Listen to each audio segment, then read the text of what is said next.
Friends, we learn about dendritic ulcer quite early in ophthalmology residency. In its classic form, we see a defect in epithelium which develops inside a linear branching epithelial ridge formed by swollen virus infected epithelial cells. But in clinical practice, there are times when diagnosis is missed or other clinical entities are wrongly diagnosed as dendrite.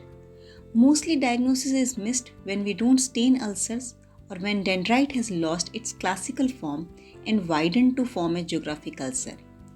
To avoid this, let's go through the course of dendrite formation and staining patterns. It begins as very small vesicles in epithelium which coalesce to form a dendritic ridge.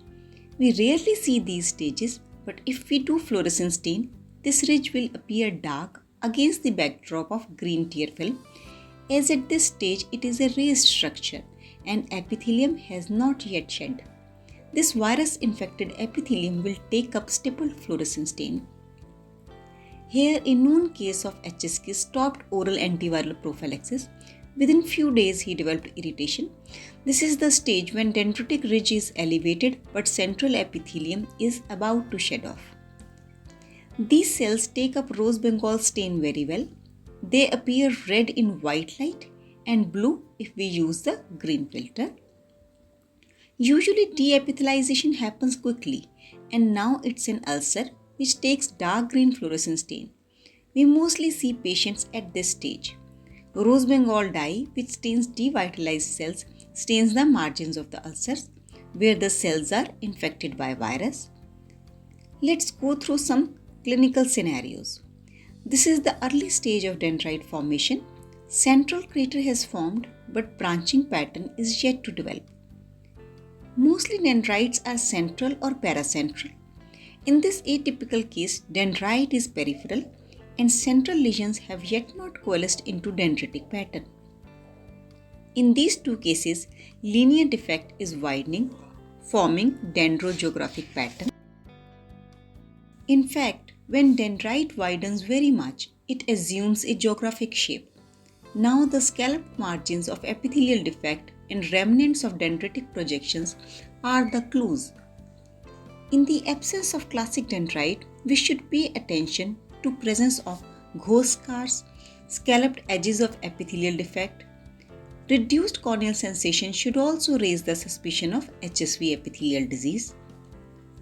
There are clues in history too, like fever preceding ocular pathology, previous episodes, association with herpes labialis. If available, Giemsa staining of epithelium can be useful, which can detect multinucleated giant cells. We will go through few cases where application of these clues helped. First case is of 3-year-old child who had redness in one eye 15 days ago. Initial treatment was from a RMP who prescribed a moxie-dexa combination. An ophthalmologist was consulted only 2 days ago who put the kid on moxifloxacin and lubricating eye drops 6 times a day. Kid worsened over next 2 days and was referred to us. On presentation, he had one long and one short linear infiltrate. On fluorescence staining, ends of these lesions appeared dendritic. On asking, mother revealed history of fever preceding the ocular disease. Rose bengal stain beautifully outlined the dendritic pattern and thus confirmed herpes simplex etiology. Unlike fluorescent, which within 2 to 3 minutes diffuses in the surrounding epithelium and stroma, rose bengal is limited to the devitalized cells. Kid responded very well to the topical antiviral therapy. Second case is of a 62-year male who underwent therapeutic PK for fungal keratitis.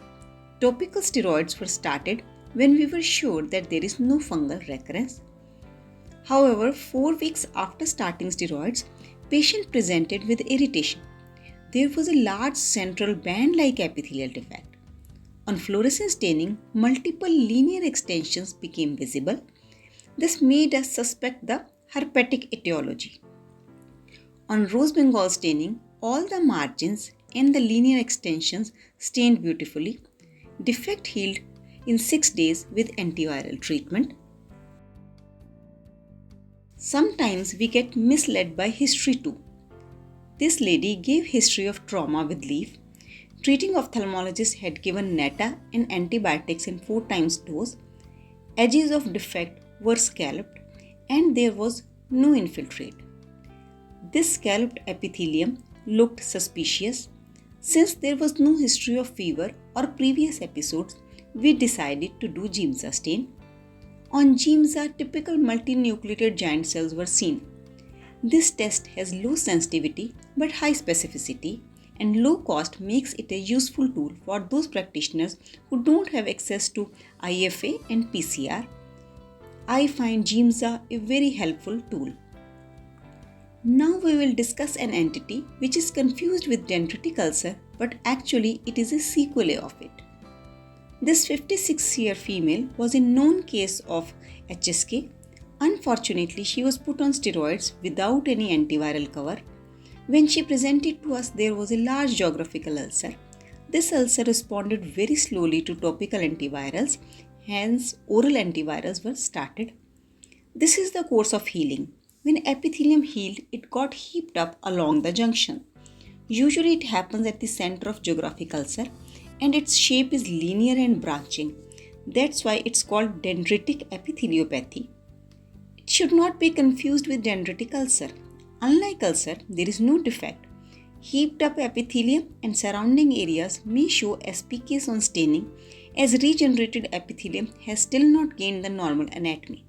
If we confuse this with dendrite and continue topical antivirals, it rather adds to the surface toxicity. This state requires only lubricants.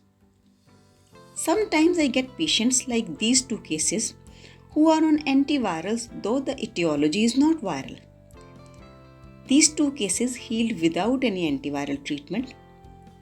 I feel that the infiltrates which have linear and branching pattern are confused as viral.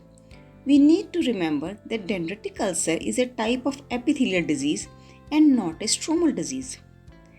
It is very essential to stain every ulcer and note the shape of epithelial defect.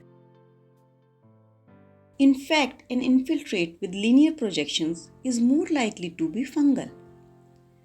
To summarize, these are certain clues that have helped me in my practice whenever I had dilemmas in dendrite diagnosis. Mostly diagnosis is difficult when disease is in early stage. It's better to observe suspicious epithelium for few days rather than starting antivirals, because once we label a patient as HSK, it's a lifelong diagnosis, and whenever patient needs steroids or anti-glaucoma treatment, HSK diagnosis always affects the management strategy. I thank my pathologist Dr. Bramjot and ophthalmology friends Himanshu Matalia and Mukesh Taneja who have helped in making this video.